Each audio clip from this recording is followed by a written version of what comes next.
Hey everyone, just wanted to start this one off talking about disclosures. If you are new to home buying in the Bay Area, one of the biggest surprises that will come your way is the 200, 300, or I've seen up to 800 page package of documents that all encompassing are the disclosure package for buying a home. So I'll quickly just check in on and give you an overview of what are disclosures. So the good thing about California is that we are a disclosure state, which means it is the seller's responsibility to disclose everything of material fact that they know about the property or that they should know about the property. And we'll go over that in a moment. But that's very different from other states where if you're relocating from that are not disclosure states. There are states out there that are called buyer beware states. These states, I believe Florida is one of them, Wyoming, and then they all run the gamut of different ranges of how many disclosures that you need to be provided. It is the buyer's responsibility to do the inspections and find out anything that they want to know about the property. I just bought a property last year in Pennsylvania, and I got about 8 pages worth of documents. As I mentioned, here in California, you could be getting anywhere from 150 to 800 pages of documents, depending on what neighborhood you buy in the city.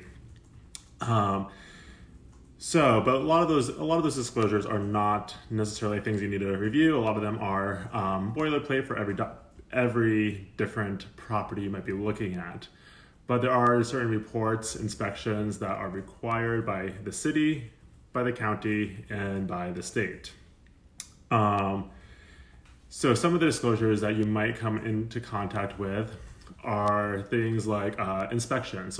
So a lot of times in San Francisco, in the Bay Area, the sellers will do pre-inspections on the property. Those are a disclosure you definitely want to review because that's very specific to that unit, that house, and the things that are going wrong with it or right with it.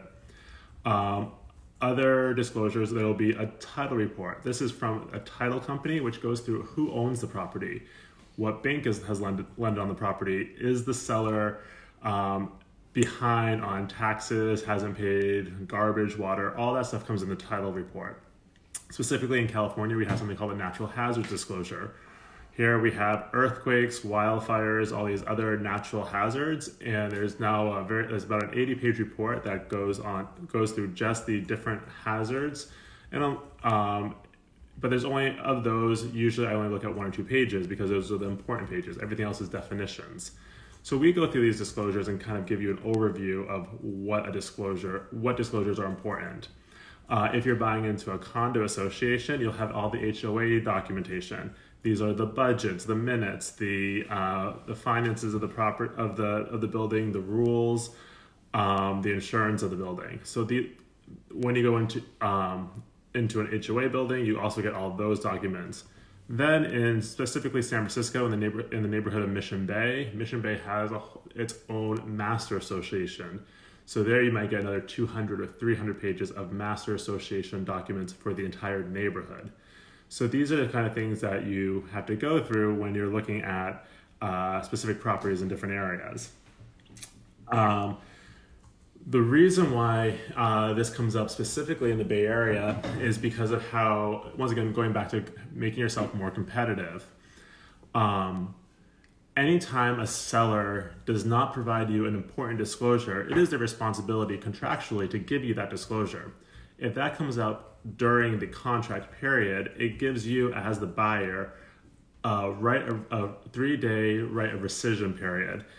And it depends on which disclosure and how important that document is, but that could give you potentially an out to cancel a contract. And for that reason, specifically in San Francisco and all the different communities around here, you'll see that the seller generally has the disclosures ready to go upfront before they even hit the market. Pretty much anywhere else in the country, a lot of these disclosures will slowly come out during the contractual period.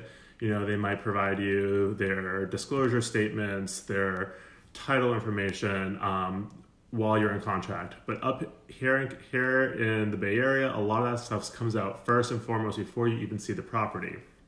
So It's also important on the buyer side to review that information and then sign off on all of that when you put in an offer. So when we write up an offer, there tends to be four or five different items that we include. One is the offer package. One is a cover letter, which will be a future segment of this. Then we have the pre-approval letter, maybe proof of funds, but the last one is generally a fully signed disclosure package. Not every agent does this. Some agents just provide the cover page to the disclosures, which has the table of contents of all the disclosures that are behind it.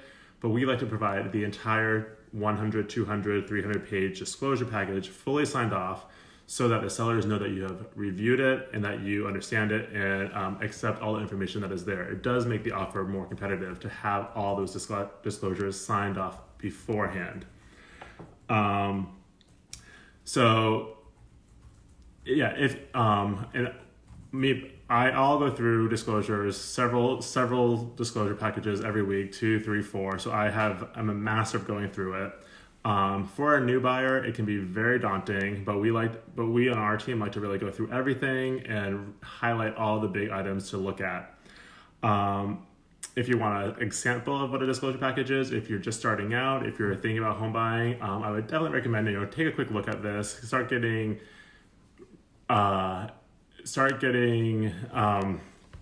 understanding what it is, because once you start buying a home, you'll have to be going through some of the, maybe 1 or 2 of these a week, depending on how quickly you're looking at homes. And it's good to know what they are all up front. So thank you everyone for tuning in. And tomorrow we'll start talking about writing an offer on a home and all the different parts of the actual 7-page offer in San Francisco. And if you're looking around the Bay Area, there's a 10-page California offer. And we can go through the different steps and terms that go into that. Thanks everyone, and be safe.